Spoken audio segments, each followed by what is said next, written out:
Meron akong kikitain trader ngayon. Actually, bago lang siya. Sobrang interesado talaga sa matuto. Kaya talagang nagpa-appoint siya sa akin ng face-to-face meeting para lang maturuan ko siyang mag-trade. No? And pumayag naman ako kasi malapit lang sa amin. So, why not, di ba? So, ang goal naman talaga namin is makatulong sa mga interesadong mag-trading, sa mga interesadong mag-profit, magkaroon ng extra income through trading.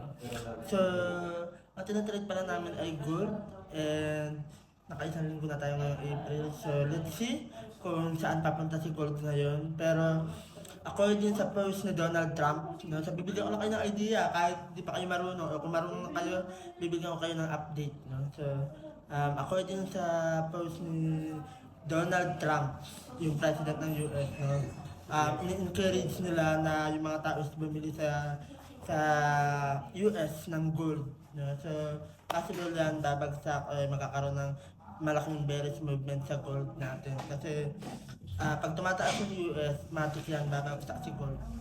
So, abangan natin kung ano yung magiging next na pangyayari this week sa gold. Kasi right now, parang nagko-consolidate lang siya sa area niya.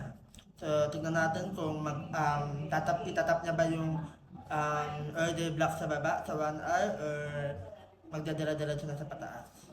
So, update ko kayo kapag bukas. Okay, so bukas nga pala meron ako onboarding 8 p.m. Kaya kung interesado kayo matuto about trading, so message na lang ako.